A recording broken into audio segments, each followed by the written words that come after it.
30년간 공유와 당대사를 연구해온 박사 김성훈입니다. 왜 혈당이 쉽게 안 내려갈까요? 왜 혈압이 약만으로는 잘 잡히지 않을까요? 수많은 분들을 만나면서 깨달은 것이 있습니다. 답은 바로 이 작은 콩, 녹두 속에 숨어 있다는 겁니다. 많은 분들이 녹두를 그저 여름철 더위를 식히는 음식 정도로만 알고 계세요. 하지만 제가 30년간 연구한 결과 녹두야말로 혈당과 혈압을 동시에 관리할 수 있는 가장 완벽한 자연식품 중 하나라는 걸 확인했습니다. 특히 시니어 분들에게는 더욱 그렇죠. 녹두에는 혈당 급상승을 막아주는 수용성 식이섬유가 풍부하게 들어있어요. 또한 혈관을 이완시키는 마그네슘과 나트륨을 배출하는 칼륨도 균형 있게 포함되어 있습니다. 이런 성분들이 어우러져서 혈당과 혈압을 자연스럽게 안정시키는 거예요. 하지만 많은 분들이 녹두를 잘못 드시고 있습니다. 껍질을 다 벗겨서 효능을 절반도 못 얻고 계시거나 찬 성질 때문에 소화불량을 겪으면서도 원인을 모르고 계세요. 또 언제, 어떻게, 무엇과 함께 먹어야 하는지 정확히 아시는 분이 별로 없어요. 저는 오늘 여러분에게 녹두의 진짜 힘을 보여드리고 싶습니다. 그냥 막연히 몸에 좋다는 차원이 아니라 정확히 어떤 성분이 어떻게 작용해서 혈당과 혈압을 관리해 주는지 과학적인 근거와 함께 말씀드릴 거예요. 특히 시니어 분들은 젊은 세대와 달리 소화 기능이나 대사 능력이 다르기 때문에 더욱 신중하게 섭취해야 합니다. 올바른 방법으로 드시면 약에만 의존하지 않고도 충분히 혈당과 혈압을 안정적으로 관리할 수 있어요. 오늘은 녹두가 어떻게 혈당과 혈압을 안정시키는지, 그리고 반드시 지켜야 할 섭취법까지 상세하게 알려드리겠습니다. 30년간의 연구 경험과 수많은 상담 사례를 바탕으로 검증된 방법들만 엄선해서 준비했어요. 비슷한 고민 있으셨다면 댓글로 나눠주세요. 얼마 전 72세 박영호님 이야기를 들려드리고 싶습니다. 박영호님은 10년 넘게 당뇨약을 드셔왔는데도 식후 혈당이 늘 높았습니다. 아무리 약을 꼬박겜박 챙겨 드셔도 식사 후 2시간 혈당이 200을 넘나들어서 늘 걱정이셨거든요. 그러다 어느 날 저에게 이렇게 물으셨습니다. 약만 먹는 게 너무 지겹다며 혹시 옛날 조상들이 즐겨 먹던 음식 중에 도움이 되는 게 없을까 하고요. 그때 제가 알려드린 게 바로 녹두였습니다. 단순히 죽으로 끓여 드시는 게 아니라 반드시 이렇게 드셔야 한다고 방법을 자세히 알려드렸죠. 먼저 녹두 껍질을 절대 벗기지 말라고 했어요. 껍질에 항산화 성분이 집중되어 있거든요. 그리고 식사 30분 전에 연하게 끓인 녹두차를 마시라고 했습니다. 또 혈압도 함께 높으셨기 때문에 현미와 녹두를 2대1 비율로 섞어서 밥을 지어 드시라고 권했어요. 처음엔 반신반의하셨어요. 이런 간단한 방법으로 정말 달라질까 싶으셨던 거죠. 하지만 박영호님은 정말 꼼꼼하게 제 말씀을 따라 해주셨습니다. 매일 아침 녹두죽으로 시작하고 점심에는 녹두현미밥, 저녁 식사 전에는 가볍게 녹두차 한 잔을 드시기 시작했어요. 한 달 뒤 다시 뵀을 때 박영호님은 눈에 띄게 달라져 있었습니다. 혈당 수치가 안정되고 식후에도 덜 피곤하다며 활짝 웃으셨습니다. 특히 식후 2시간 혈당이 평균 30에서 40 정도 낮아졌다고 하시더라고요. 혈압도 평균 10 정도 떨어져서 약 용량도 조절할 수 있게 되었어요. 저는 그 순간 작은 습관 하나가 삶을 얼마나 크게 바꿀 수 있는지 다시 한번 확인했습니다. 박영호님처럼 많은 시니어 분들이 약에만 의존하면서 근본적인 해결책을 찾지 못하고 계세요. 하지만 올바른 식습관만 가져도 충분히 개선될 수 있다는 걸 박영호님이 직접 보여주신 거죠. 이 이야기를 끝까지 들어야 전체 흐름을 알 수 있습니다. 혹시 아직 구독과 좋아요를 누르지 않으셨다면 지금 바로 눌러주세요. 이 채널은 여러분의 건강한 노년을 응원합니다. 끝까지 보시면 왜 지금 당장 식습관을 바꿔야 하는지 분명하게 깨닫게 되실 겁니다. 오늘 이 영상에서 말씀드릴 내용은 여러분의 혈당과 혈압 관리 방식을 완전히 바꿀 수 있는 중요한 지혜입니다. 이 이야기를 끝까지 듣고 실천하셔야만 진정한 변화를 경험할 수 있습니다. 끝까지 보지 않으시면 가장 중요한 섭취법을 놓치게 됩니다. 마지막에 나올 조합 방법이 모든 것을 바꿀 수 있거든요. 이렇게 작은 변화만으로도 달라질 수 있습니다. 그래서 이제는 우리 일상에서 혈당과 혈압 관리에 직접 연결되는 녹두의 비밀을 하나씩 짚어보겠습니다. 가장 먼저 말씀드리고 싶은 건 수용성 식이섬유의 힘입니다. 녹두에는 정말 풍부한 수용성 식이섬유가 들어있어요. 이 성분이 소장에서 당 흡수를 늦춰서 식후 혈당 급상승을 막아주는 역할을 합니다. 한국영양학회 보고서에 따르면 수용성 섬유질을 꾸준히 섭취하면 당화혈색소를 낮추는 데 도움을 준다고 밝혔어요. 제가 상담했던 김은자 69세님 사례를 말씀드릴게요.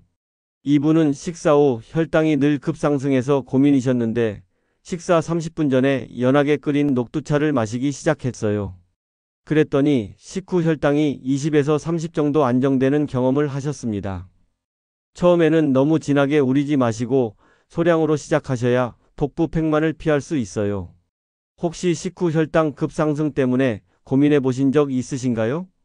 두 번째는 마그네슘과 칼륨의 놀라운 조화입니다. 녹두에는 혈관을 이완시키는 마그네슘과 나트륨을 배출하는 칼륨이 아주 균형 있게 들어있어요. 대한고혈압학회 자료에 따르면 칼륨 섭취가 혈압 조절에 직접적인 영향을 미친다고 보고했습니다. 이 두 성분이 함께 작용하면서 자연스럽게 혈압을 낮춰주는 거죠. 최정수 75세님은 매일 녹두밥을 드신 후에 혈압이 평균 10 정도 낮아지는 경험을 하셨어요. 현미와 녹두를 2대1 비율로 섞어서 밥을 지어 드시면 됩니다. 다만 신장 기능이 약한 분들은 칼륨이 과다하면 오히려 위험할 수 있으니까 주의하셔야 해요. 평소 혈압 때문에 힘드신 분 계신가요? 세 번째로 중요한 건 녹두 껍질에 숨어있는 항산화 성분입니다. 비택신, 이소비택신 같은 강력한 항산화 물질이 껍질에 집중되어 있어요. 중국 식품학회 연구에서는 녹두 껍질 추출물이 세포 노화를 늦추는 효과가 있다고 확인되었습니다. 이런 항산화 성분들이 혈관 건강을 지키는데 큰 도움을 주는 거예요. 김재호 68세님은 껍질째 끓인 녹두죽을 꾸준히 드신 후에 피부톤이 맑아졌을 뿐만 아니라 혈관 건강도 좋아졌다고 말씀하셨어요. 껍질이 거칠게 느껴지시면 충분히 불려서 부드럽게 조리하시면 됩니다. 여기서 중요한 건 껍질을 제거하면 효능 대부분을 버리는 셈이라는 거예요. 혹시 껍질을 다 벗기고 드셔오신 분 계신가요? 네 번째는 녹두의 찬 성질을 중화하는 마늘 활용법입니다. 녹두는 본래 성질이 차서 소화가 약한 분들에게는 불편함을 줄 수 있어요. 특히 시니어 분들은 더욱 주의하셔야 하죠. 이때 마늘의 따뜻한 성질이 이를 완벽하게 보완해 줍니다. 한의학연구원 자료에 따르면 마늘의 알리신이 소화 기능과 혈액순환을 돕는 역할을 한다고 나와 있어요. 71세 이순애님은 원래 손발이 차서 녹두 먹기가 힘들었는데 마늘과 함께 밥을 지어 드시면서 속이 편해졌다고 하셨습니다. 녹두밥을 지을 때 마늘 두세 쪽을 함께 넣어 보세요. 위가 예민한 분들은 마늘 양을 조금씩 늘리며 조절하시면 됩니다. 손발이 차서 음식 먹을 때 불편하신 분 있으신가요? 다섯 번째는 조상들의 지혜가 담긴 돼지고기와의 조합입니다. 우리 조상들이 녹두빈대떡에 돼지고기를 넣어 먹은 건 단순히 맛 때문만이 아니었어요.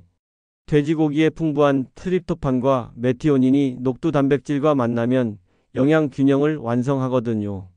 한국식품과학회 논문에서도 곡류 단백질은 동물성 단백질과 함께 섭취할 때 흡수율이 훨씬 높아진다고 보고되었습니다. 박상혜 70세님은 돼지고기와 함께 만든 녹두빈대떡을 즐기시면서 기력이 회복되었다고 전해주셨어요. 수육과 함께 녹두죽을 곁들이거나 빈대떡에 돼지고기를 넣어서 드셔보세요. 다만 기름진 부위보다는 살코기를 선택하셔야 혈관 건강에 부담이 없어요. 혹시 집에서 녹두빈대떡을 자주 해 드시나요? 여섯 번째는 적절한 섭취 시기와 양을 지키는 것입니다. 하루에 녹두 50에서 100g, 즉 종이컵 1컵 정도가 가장 적당해요. 미국 당뇨학회 자료에 따르면 식사 전에 식이섬유를 섭취하면 혈당 관리에 긍정적인 영향을 준다고 합니다. 특히 아침에 드시는 게 하루 혈당을 안정시키는데 가장 효과적이에요. 66세 정순자님은 아침에 녹두죽을 드신 후에 하루 피로도가 확 줄었다고 하셨어요. 전날 밤에 충분히 불려두고 아침에 죽으로 끓여서 드시는 게 좋습니다. 처음부터 많은 양을 먹으면 설사나 더부룩함이 생길 수 있으니까 소량부터 시작하세요. 아침 식사로 녹두죽 드셔보신 적 있으신가요? 이렇게 살펴보면 녹두는 단순한 콩이 아니라 혈당과 혈압을 함께 관리할 수 있는 강력한 조력자라는 걸 알 수 있습니다. 이제는 생활 속에서 더 쉽게 녹두를 활용할 수 있는 방법들을 정리해 드리겠습니다. 아침에는 무엇보다 녹두죽을 추천합니다. 소화가 잘 되고 포만감이 오래가서 시니어 분들에게 완벽한 아침 식사예요. 설탕 대신 대추나 건포도로 단맛을 내시면 혈당에 부담도 없고 영양도 더 풍부해집니다. 물을 8배 비율로 넣고 무르게 끓이시면 소화가 훨씬 편해져요. 특히 전날 밤에 미리 불려두면 아침에 빨리 끓일 수 있어서 좋습니다. 아침 식사로 죽을 자주 드시는 편이신가요? 점심에는 녹두밥이 가장 좋습니다. 현미와 함께 지으면 혈당 조절 효과가 배가 되거든요. 현미의 식이섬유와 녹두의 식이섬유가 만나면 시너지 효과가 나타나요. 백미만 넣으면 효과가 반감되니까 꼭 현미나 다른 잡곡과 함께 드세요. 현미와 녹두를 2대1 비율로 섞어서 밥을 지으시면 됩니다. 압력솥을 사용하시면 더 부드럽게 지을 수 있어요. 평소 어떤 잡곡밥을 드시나요? 저녁에는 가볍게 녹두차를 드시는 걸 권해요. 숙면에 도움을 주고 하루의 피로를 풀어주는 효과가 있거든요. 너무 진하게 우리면 밤잠을 방해할 수 있으니까 연하게 드세요. 볶은 녹두를 따뜻한 물에 10분 정도 우려내시면 됩니다. 꿀을 조금 넣으면 더 마시기 좋아요. 밤에 숙면이 잘 안 되시는 분 계신가요? 간식으로는 녹두전을 추천합니다. 시중에 파는 과자나 빵보다 훨씬 건강하고 영양 균형도 좋아요. 단백질과 탄수화물이 균형 있게 들어 있어서 혈당 급상승 없이 포만감을 줄 수 있습니다. 기름은 최소화해서 조리하시고 돼지고기나 새우를 함께 반죽해서 부쳐 드시면 더 맛있어요. 떡볶이나 빵 대신 건강한 간식 드시고 싶으신가요? 계절별로 활용법을 다르게 하는 것도 중요해요. 봄에는 해독 작용을 위해 쑥이나 냉이와 함께 드시고 여름에는 더위를 해소하기 위해 차갑게 우린 녹두차를 드세요. 가을에는 면역 강화를 위해 견과류와 함께, 겨울에는 몸을 따뜻하게 하기 위해 생강이나 마늘과 함께 드시면 좋습니다. 여름철에 찬 음식과 함께 먹으면 탈이 날 수 있으니까 주의하세요. 계절별로 마늘, 견과류, 생강 등을 곁들여 드시면 효과가 더 커집니다. 지금 계절에 맞는 섭취법 한번 시도해 보시겠어요? 보관법도 알아두시면 좋아요. 녹두는 습기에 약하니까 밀폐용기에 넣어서 서늘한 곳에 보관하세요. 한 번에 많이 불려서 냉동실에 보관해 두면 필요할 때마다 꺼내서 바로 사용할 수 있어요. 껍질이 있는 상태로 보관하는 게 영양소 보존에 더 좋습니다. 요리할 때 주의사항도 있어요. 너무 오래 끓이면 영양소가 파괴될 수 있으니까 적당한 시간만 끓이세요. 압력솥을 사용하시면 시간도 단축되고 영양소도 잘 보존됩니다. 소금은 최소한만 넣고 천연 조미료를 활용하시는 게 좋아요.